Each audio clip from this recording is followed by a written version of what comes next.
I'm Paul Cartledge. I'm the president of the Society for the Promotion of Hellenic Studies.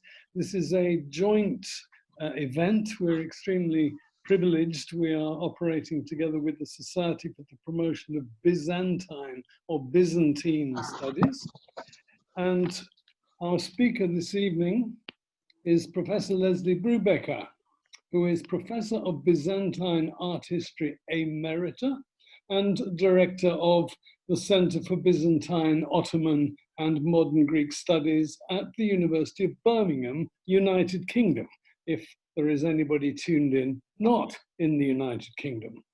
Her particular research interests include the cult of the Virgin.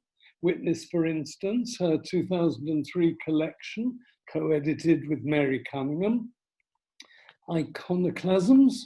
This has led to the publication of numerous articles and several books, and visual theory, especially as applied to gender in the Byzantine world.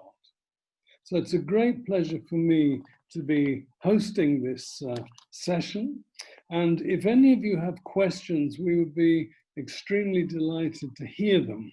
And I think possibly this is going to happen in an audio way, but if you want to use the chat box at the bottom of your screen, that might well reach me as well, and I shall try to field any questions. Her talk tonight is entitled Dancing in the Streets, Urban Life in Medieval Constantinople. So over to Leslie. Great to hear you all. Thank you very much, Paul. And thank you all for coming. This is it feels very odd to be sitting in my bedroom, which is the only place I've got decent internet connection right now for some bizarre reason, talking into a void, but let's give it a try. Okay, this is a paper, oh, it's deciding not to go forward. How come? It was working before. It won't, it's not advancing slides. Does anybody have any idea why it's not advancing slides? No, you could go, if you go back to the start of the slideshow and then begin from there, it might help. This is the start of the slideshow. This is the start of the slideshow. You might try rebooting, in other words, going into your PowerPoint and then sharing the screen, starting up from scratch, as it were.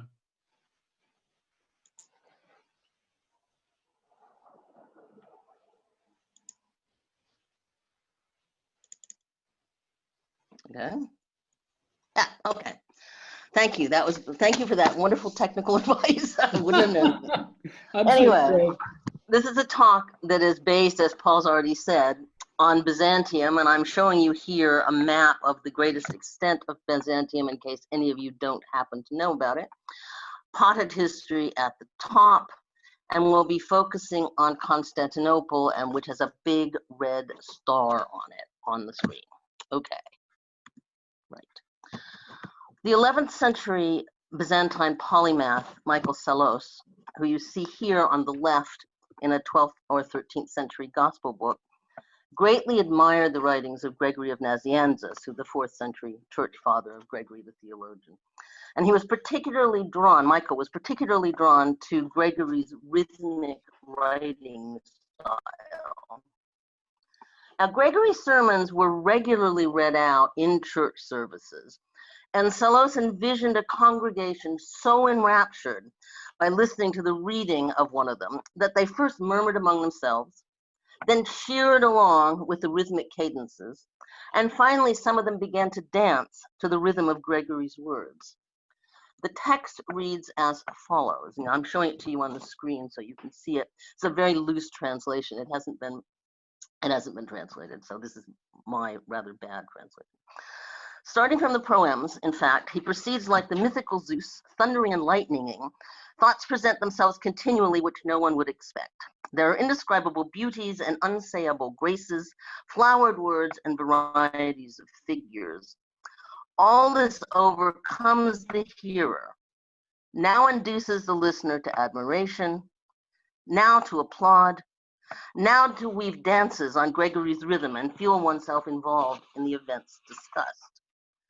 Now, however imaginative and metaphorical the passage, Sellos clearly did not shy from imagining worshippers in church responding physically to Gregory's sermons and breaking, in fact, into spontaneous dance induced by the rhythm of Gregory's prose.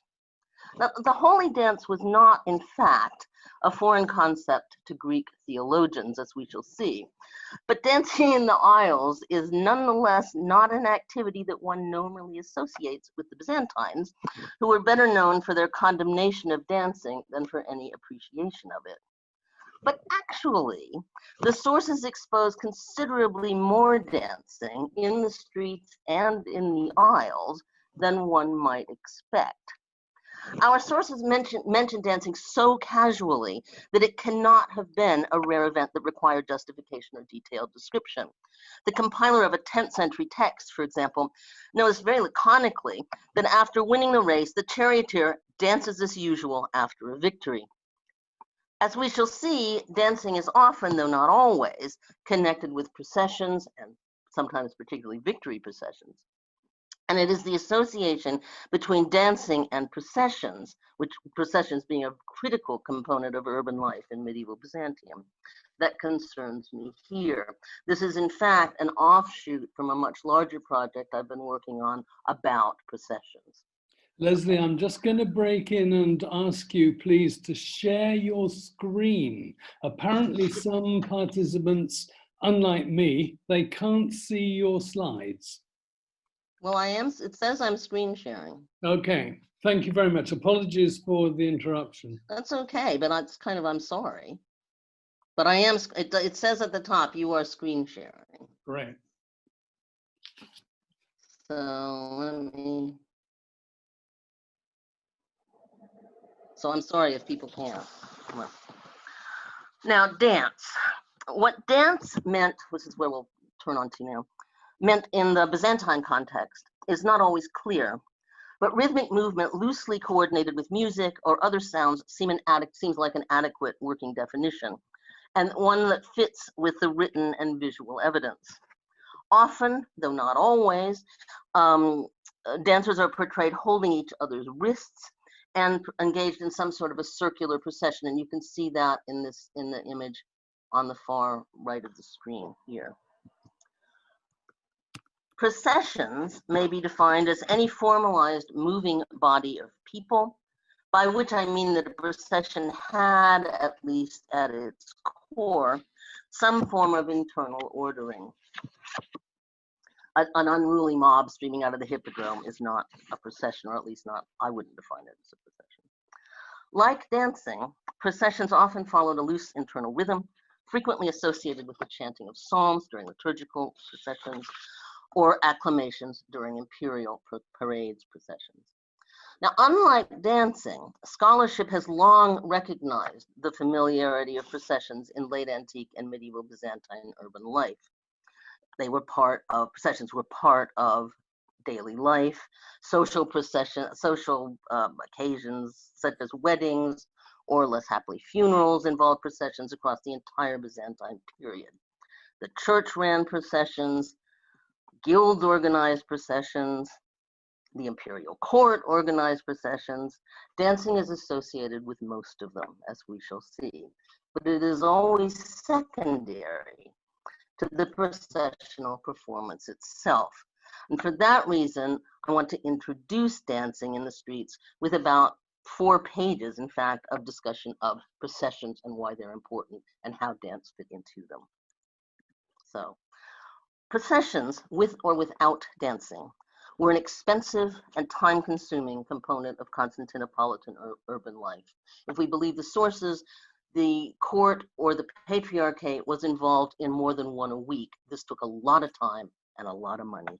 They had to have been seen as important. They are also an important point, a source for our understanding of civic life for several reasons, of which 5 are particularly important to this particular topic. First, processions are about the interaction of people with their material and topographic environment. And as such, they provide evidence of how public space expanded and was made fluid in the Byzantine period. This interaction impacted both on the people involved, and I mean by this both the processors and the audience, and on the material environment. The processors modulated their progress in response to their surroundings, but the surroundings were also often refigured to suit the requirements of a procession. This is particularly true in urban environments, and it was certainly the case for Constantinople.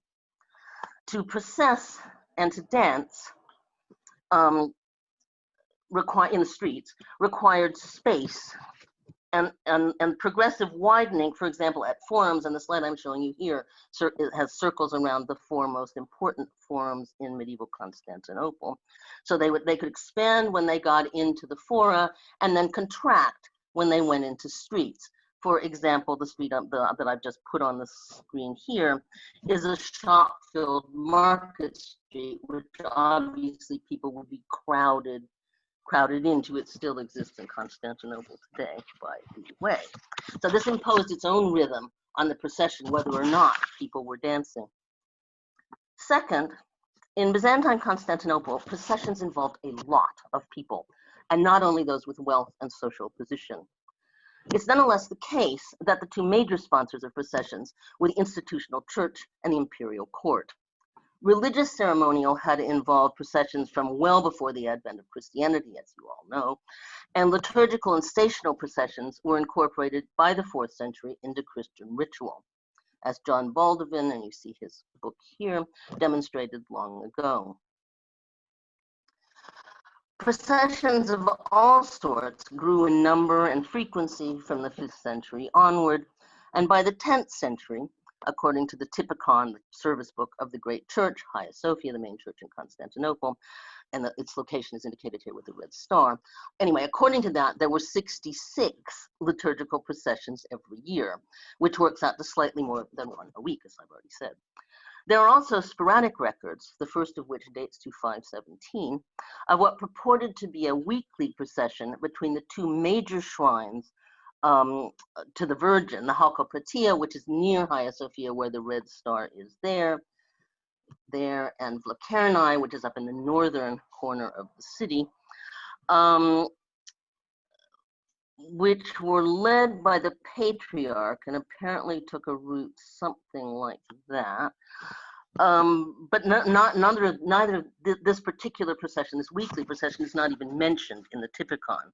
In other words, whether or not the Typicon is accurate, whether or not there really were 66 liturgical processions every year, it's certainly not complete. So there are lots of processions going on that involve the church or religion, formal religion in some way.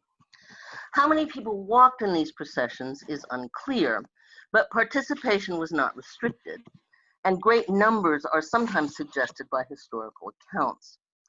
While numbers may well be exaggerated in these accounts, they often are, the enthusiastic involvement of huge crowds in modern processions may have been, at least at times, anticipated in Byzantine Constantinople.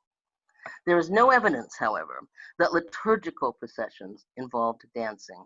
Those are the only processions that don't. Ruler processions also predate Christianity, of course, and the earliest imperial processions in Constantinople were virtually indistinguishable from pre-Christian imperial processions in Rome. As recorded by Michael Cormack in this wonderful book, the emperor was, in late antiquity, the focus of triumphal entries into the city. After the 5th century, these became rare and were replaced by imperially sponsored processions that marked a variety of civic and religious events.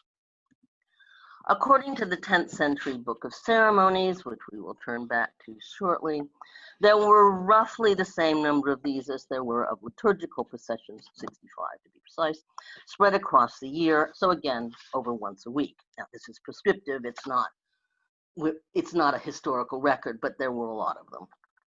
Numbers of attendees remain difficult to establish, as with the others, as with the liturgical processions. Processions to the palace were, according to sources such as the Book of Ceremonies, limited to imperial staff, and the Senate, sometimes including senators' wives. But outside the palace, the emperor on procession was fair game to petitioners, and from the 5th century onward, we find occasional references to guards intended to protect the ruler from the crowd. There are certainly many accounts that tell us that all the populace greeted the emperor, so like liturgical processions, the imperial processions may at times have been thronged. These processions sometimes involved dancing, particularly when they were celebratory, as we shall see.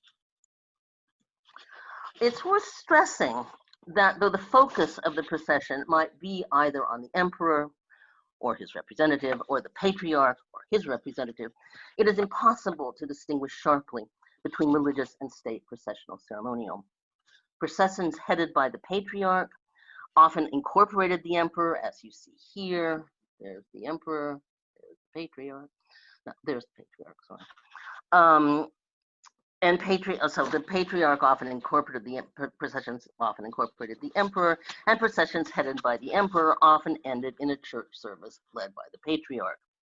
But there were also processions that involved neither emperor or patriarch.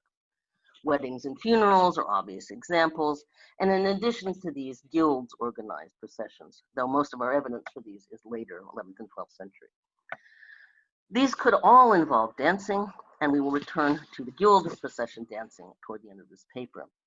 For now, it is the sheer number of processions in medieval Constantinople that is notable, and the range of occasions that prompted them is an important indication of both the number and the range is an important indication of the magnitude of participation procession in medieval Constantinople. In other words, processions were not the preserve of a small group of elite people. They were performed by and impacted on virtually everyone in the city, though not always at the same time, of course. The third reason why it's important to look at processions, I think, is that processions in medieval Constantinople were interactive. The audiences are frequently mentioned in our sources, and they were unfortunately not always kind to the processors. As already mentioned, by the 5th century, the emperor assigned a special official was assigned basically to guard the emperor when he went in procession and to maintain order as the processors engaged in walking through the city. But we nonetheless hear of considerable physical violence, in fact, initiated by the audience on people processing, and perhaps most especially of audiences taunting the processors, jeering, making fun of them. On a more positive note, we also hear about people spontaneously joining into the processional ceremonies with joy and happiness. So it's not always negative and violent, but it could certainly be at times. So the numbers would often expanded as the procession went along, either because people were egging on or joining in with the procession itself. This evidence also suggests that it was hard to avoid processions, and as importantly, that audience and processors are often hard to distinguish. Basically, again, one way or another, processions involved everybody in the city. The fourth reason why I think it's important to look at processions, whether or not they involve dancing, is that they were sensory experiences. Music was played, drums were beaten, people chanted or sang, horses clip-clopped along the routes, and chariots sometimes banged along the stone streets. It was burned, and roses and sweet-smelling herbs were strewn along the routes, which must have mitigated at least somewhat against the stench of the horses and the people. People and animals bumped into each other and bumped into buildings along routes. We have records of damage that processors and particularly chariots did to damages during processions. Food was sometimes distributed, though normally at the end of the procession, which is also where the host was consumed in liturgical processions when people processed to church. Sight was also obviously involved, not only from the standard vision of the cityscape, which everybody was walking through, but in addition, the routes were routinely decorated with garlands, and metalwork hanging from the porticos along the street, and in the windows of buildings, and from the 10th, also tapestries were often hung. And from the 10th century onward, icons were often a kind of the visual focus of ecclesiastical and guild processions. Descriptions and images of processions provide some of our best evidence for the sensory lives of medieval people, although not one that has yet been exploited by recent studies on the senses in Byzantium. I'm not sure why, because it's a wonderful source for this topic. Finally, processions provide evidence of participation on multiple social registers, from the imperial family and their retinue, and the patriarch with his, through ordinary people, both in the processions and in the audiences, and in the workers who decorated the streets, and in the workers who cleaned up afterwards.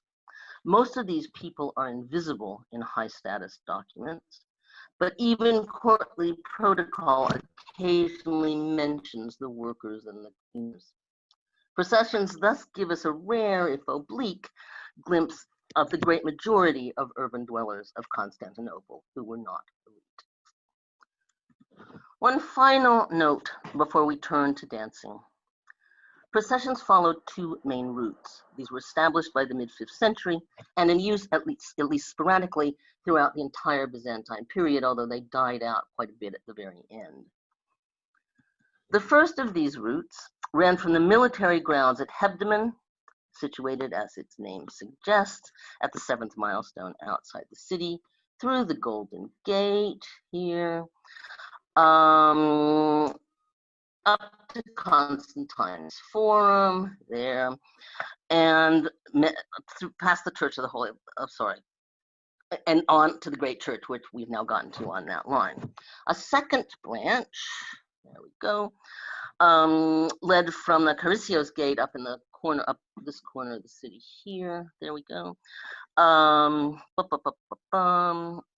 Went by Constantine's Mausoleum, Church of the Holy Apostles, and met up with the main road at the Forum of Theodosius here.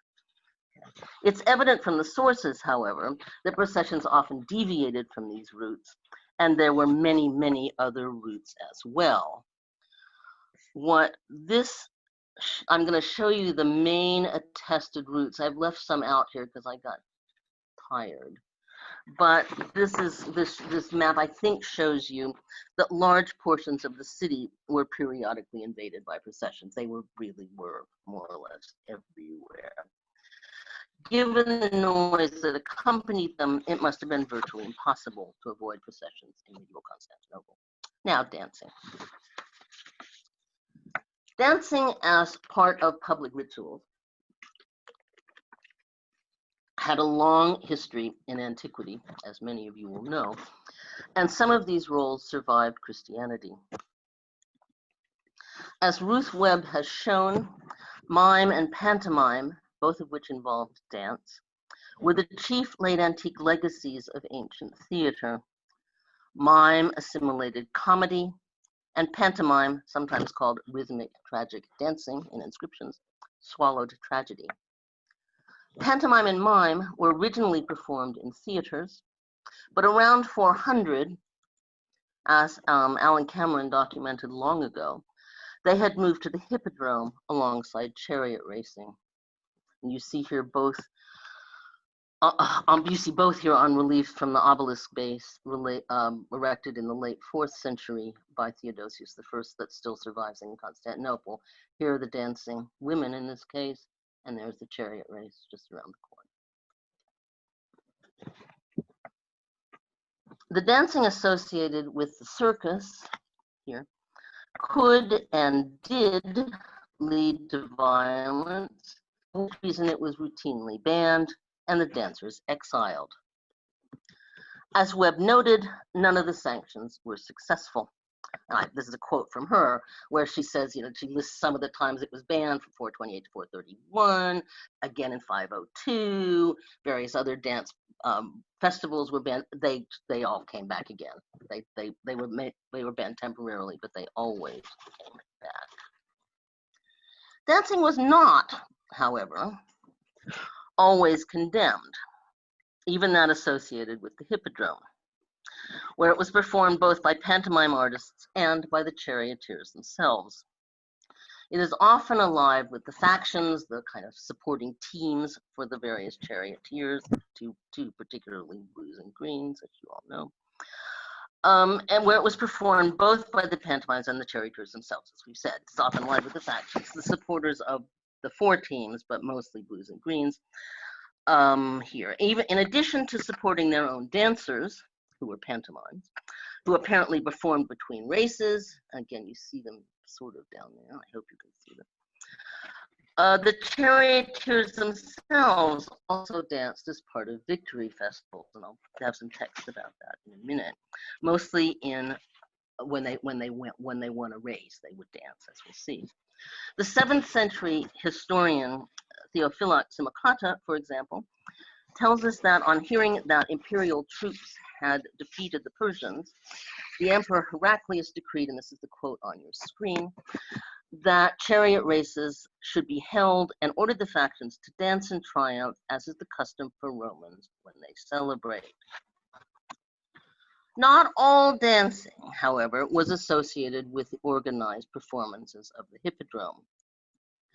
The role of spontaneous dancing at celebrations is clear even from John Chrysostom, who was no fan of dancing, let me tell you, who around 400 wrote this text where he celebrates, in fact, dancing in the streets of Antioch to celebrate an imperial triumph.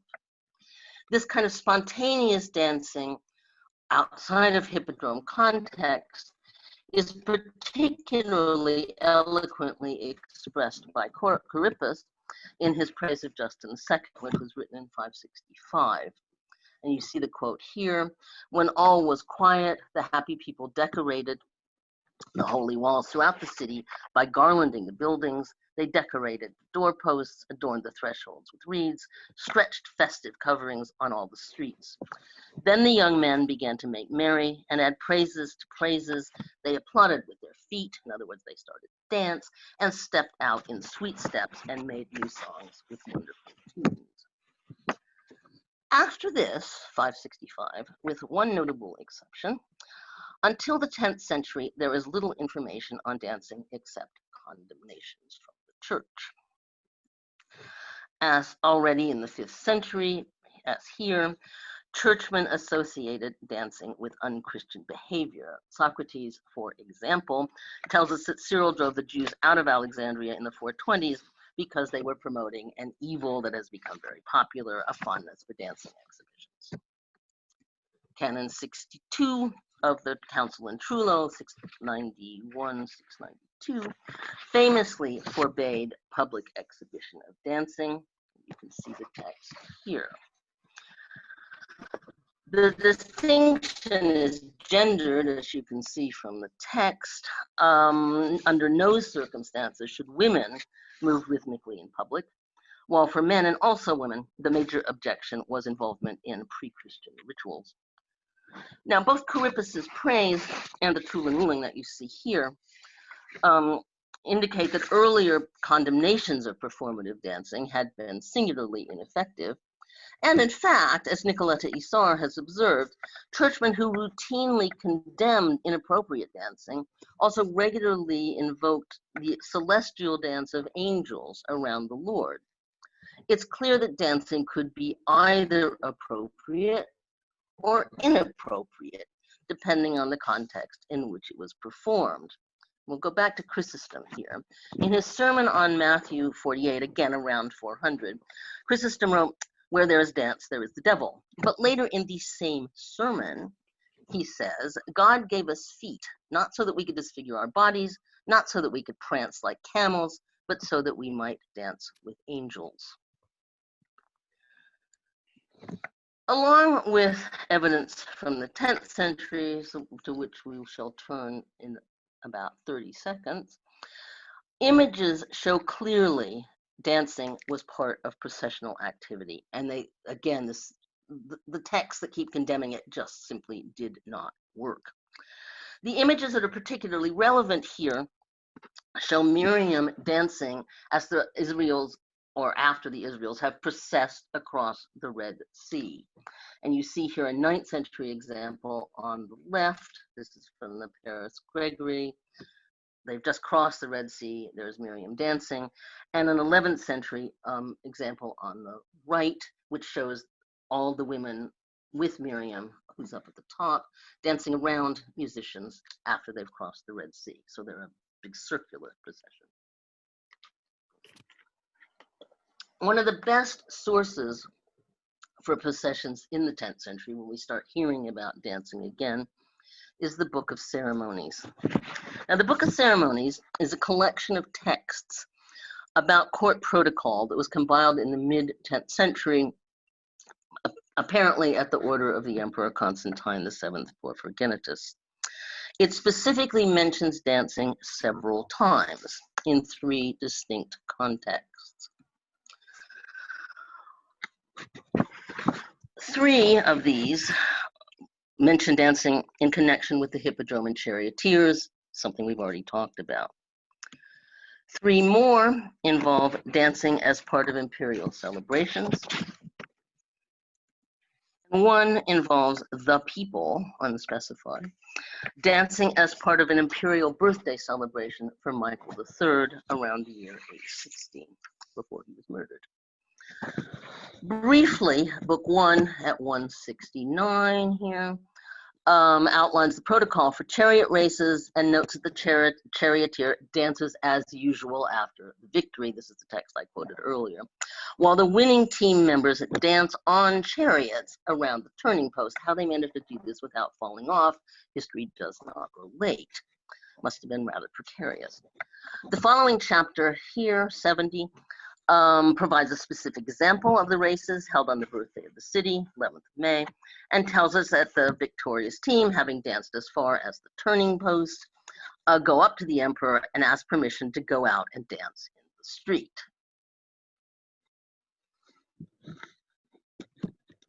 When they have granted the request, they go out and dance in the street. Okay.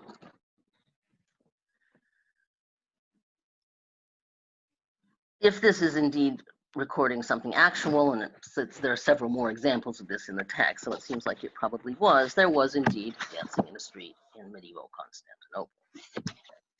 Book 3, chapter 15, here we go, records the Hippodrome race that marked the exchange of prisoners between Byzantium and the Abbasids in 946. It was during the reign of Constantine VII and Romanus II, and tells us that when the blue faction was victorious, a dance was held as prescribed for the vegetable Hippodrome festival, which is part of the birthday celebrations on 11th of May. That is to say, with the victors escorted by 4 scene painters and all the craftsmen of the 2 factions as they go out and dance in the streets. Now, the banquet dancing is similar in format. You can see at 165 here, they're dancing in a ceremonial banquet. At 171, the factions dance and acclaim the emperor inside the palace, and then they go into the Hippodrome, and then they go out and dance in the streets some more. Then they dance following the prescribed format. I would love to know what the prescribed format was, but we are simply not told. Perhaps the most interesting, because it's a one-off, it doesn't have any other examples in the book, is the last one here, which is the final mention of dancing in the Book of Ceremonies, which specifically entitled Concerning the Dance, and relates to the birthday celebrations of Michael III, as I've already said.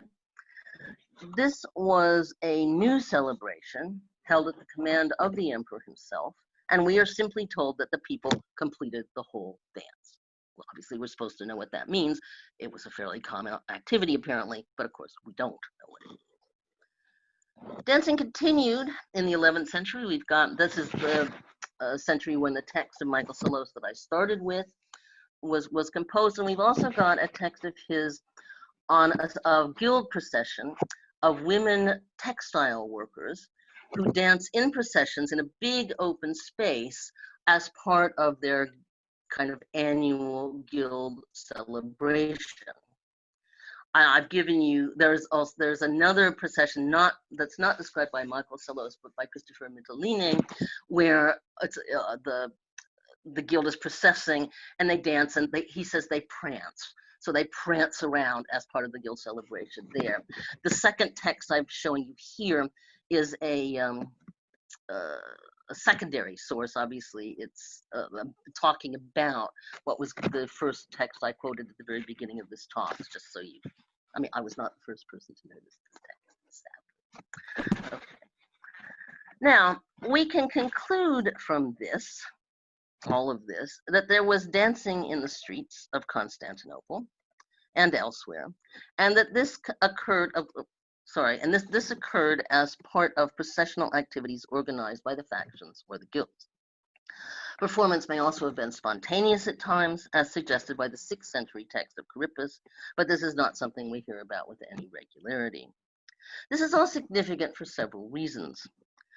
Perhaps most notably, it has simply never been noticed that dancing was a regular and unremarkable part of social performance in the Byzantine capital.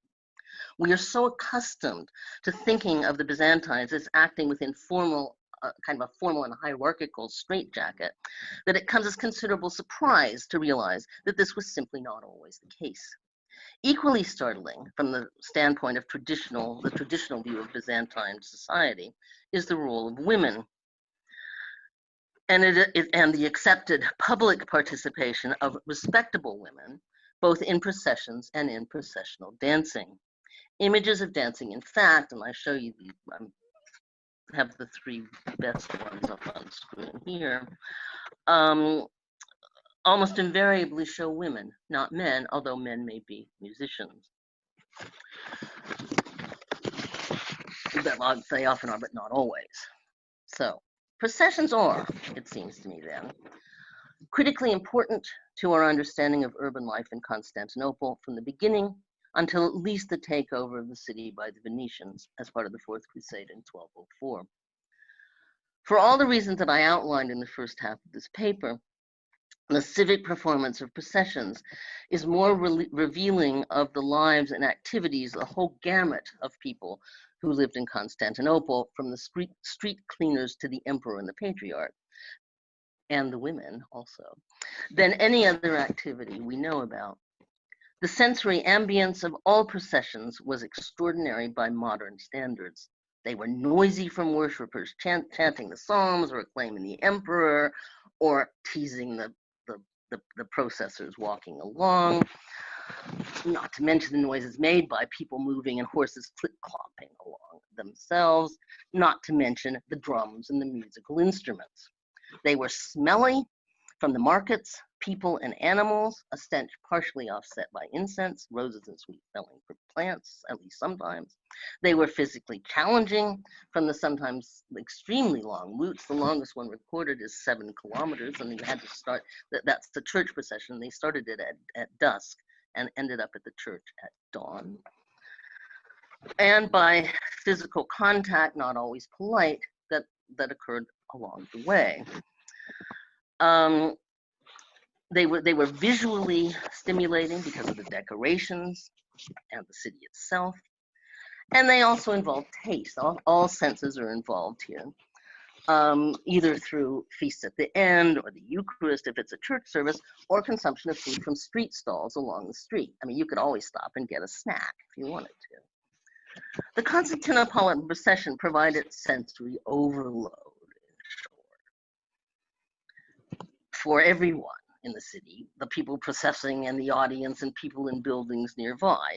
It was noisy, smelly, and sometimes tasty. The Constantinopolitan procession could also provide, and clearly did, a strong sense of community, sometimes united and sometimes oppositional. Dancing as part of the performance was, as far as we can tell, always part of the communally unifying aspect of processions.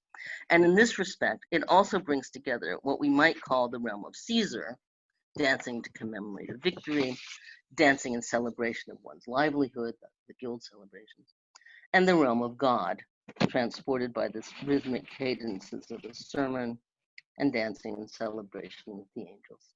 Thank you.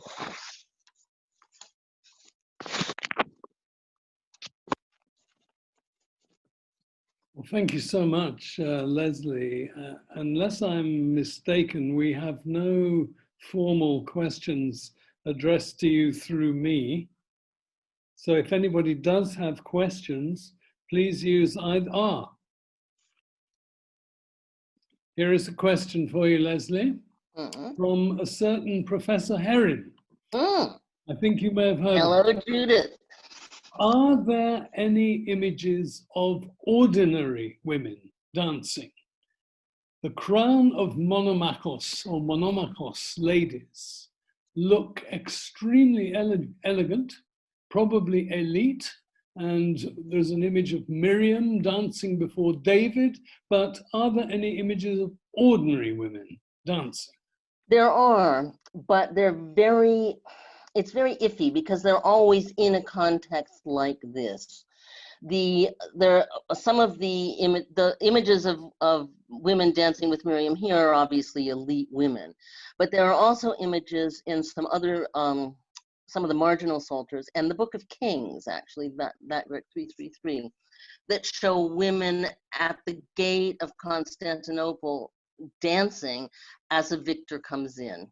So we've got, sorry, it's David comes into Jerusalem. It's not Constantinople. I'm sorry, that was a misspeak. So, and they do seem to be ordinary women. They don't seem to be aristocratic. They're not wearing very elaborate garments. So yeah, but mostly it's kind of special women that we see. So I have a question from Galia Breslavsky, and it's the sort of question I was myself going to ask you. You mentioned pre-Christian, pagan dancing, and you, I think, mentioned specifically Rome. But of course, Byzantion, Constantinopolis, was originally a Greek foundation from Megara, and the ancient Greeks, pre-Christian Greeks, were very, very keen on dancing. And choros, I have constantly to remind my students, was originally dance before it meant choral singing. And yet, unless I'm mistaken, the ancients, pre-Christian ancients, did not dance during processions. They separated off. They lots and lots of pompai, processions, lots and lots of choros in the theatre and elsewhere, but I don't think they put the two together. Was that, do you think, a consciously Christian decision to dissociate the two types of representation, as you call them, performance? You know, I don't know. I really don't know the answer to that question. And I doubt it somehow. My sense is that people aren't thinking about it that much. That it was often became a spontaneous activity. But it's true that religious processions, as I think I said, don't involve dancing in Byzantium. It's only, there is dancing in religious contexts, but it's not part of the procession. So that's exactly the same as it was for the Greeks. Right. So the dancing that we get that are part of processions are parts of, are not basically non-religious.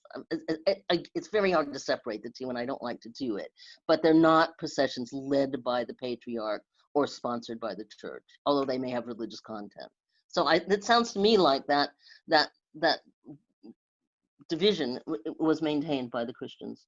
Supplementary, were there any, as it were, choreographed dances in your data set, as opposed to spontaneous or otherwise more orderly dancing? But what about specific figures? The ancients were very keen on particular types of dancing. They had lots of different names. And of course, each dramatist, when he put on a play in Athens, he had to write the choreography each time for every play for his chorus. But was that something that the people of Byzantium did as well? If they did, we don't know about it. I mean, there's a sense, if I'm just trying to go back to the slide, when it says they danced following the prescribed format, they completed the whole dance, it sounds like people knew what they were doing, at least in some circumstances, but we don't know. We simply don't know more than that. Thank you very much. Then from Andrea Mattiello, thank you so much. Wonderful paper, and I think we all echo that. Over 130 people tuned in, and we've still got 120 listening. are there any mentions of any form of accordance, concordance between specific instruments of music and particular kinds of dances? Well, that may have been partly answered because you're saying there possibly weren't particular types of dances. But well, we don't know. I mean, it sounds like there were, but we don't know anything about them. Well, yeah. Organs are often associated with imperial dancing that's associated with the emperor. Drums are associated with banging along in the streets often. But other than that, weddings have flutes. Wedding processions often have flutes. So there is a certain level that seems that there do seem to be some types of instruments associated with particular types of processions. But again, it's incidental mentions. It's assumed that everybody knows what to do at a procession when you're dancing here and there, and the sources simply don't tell us. So these are things you can just sort of pick up as asides. Hagiography is also good for that. You get some from that, but it's really hard to tell in more detail than that. Right, now here's another one from Gallia, and it's something I was thinking about too. In Northern Ireland today, marching with drum, of course, is used as a political statement of a very aggressive kind, provoking very strong counter-reactions. Gallia asks, is there any correlation or connection even between iconoclasm and the prohibition of dancing in Constantinople? No. Okay, that's a straight answer. Then further, I'm just going down the list here. Another one from Gallia. Empress Theodora was said to be a dancer. And what kind of dancing would she have indulged in? That's a wonderful question. If she indeed was a dancer, and this isn't just somewhat scurrilous reportage of our dear friend Mr. Procopius, she would have been a pantomime, because that's the kind of dancing that the description associates with her, which was often very lewd indeed, and her famous Leda and the Swan, if it happened, would have fit right in. Then a question from ODED, I don't know how to pronounce that, but ODED. I was wondering, since dancing was so prevalent, were the boundaries between the different contexts in which dance was performed rigid? For example, to what degree did features of an imperial procession, were they forbidden from being performed at other processions? Was there a sharp distinction between what was permitted in one context and forbidden in another? I would very much doubt it, because there really is, it's very hard to distinguish, it's very hard to rigidly divide secular and sacred in Byzantium. It just is. And I certainly have seen no indication that there are certain types of movement or activity associated with one and not the other, or with a guild procession and not an imperial procession, with the caveat that dancing itself does not seem to have ever occurred in specifically liturgical processions. You majored on the 10th century, I think, the Book of Ceremonies and so on. One of our participants, Renata Burri, would like you to tell us something about dance in late Byzantium, in Paleologan Byzantium. Can you say something about that? It's really, really hard. There is very, very little evidence for it. The best source would have been what is sometimes called the equivalent of the Book of Ceremonies, although it isn't, which is Pseudo-Codinus. But it's just not, it's not that kind of text. So I'm afraid I simply cannot, I don't think anybody can answer that question. And if they could, I would love to know what they thought, but we just don't have the evidence for that. We do have a couple of images, late Byzantine images, that show of processions, of the Hodegetria procession, that seem to show figures dancing. But again, they're very schematic and it's hard to tell. I suspect they do, but I wouldn't want to stake my life on it. Thanks very much. Then the last one that I have at the minute, though there's time for more if people wish to put more in, from Petrula. is there any reference in the written sources to children dancing, as we can see them in late Byzantine fresco painting, especially the scene in the Mocking of Christ, where children are represented dancing, usually at the bottom of the scene? There's not that I know of. I'm trying to think. It often doesn't say anything about who is doing the dancing in the texts. And I confess I didn't know, when I should have, that children are shown dancing in the Mocking of Christ. And I'll check that out. But I don't know of any specific mentions to it. Although again, late period is not a period that I know as well as I ought to. I mean, it's not what I've ever worked on. So it's possible, but I don't know of any examples now. I have another question from an anonymous attendee, and one wonders whether there is an interesting reason for the anonymity. Is there any evidence of eunuchs dancing? Oh, Sean, is that you? Anyway. Oh, I see. We know who it is, do we? Yeah, well, it might be. Right. No, I don't have any evidence for it, but I would be surprised if it didn't happen, because eunuchs were such a central part of court. And in fact, in the everyday processions within the palace, which did indeed take place almost every day, eunuchs were certainly present, and presumably, when those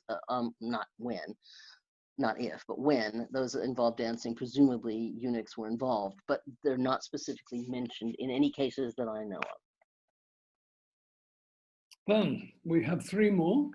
Another from an anonymous, maybe the same anonymous, and it may be an irrelevant question. What was the population of Constantinople in, for example, the early 8th century? In other words, you mentioned how large these processions were. What sort of a percentage of the population would be there actually participating or witnessing any particular ritual dancing in a procession? We simply do not know. That's an unanswerable question. Right. If we could guess how many people were there, right, were living there, but we don't know.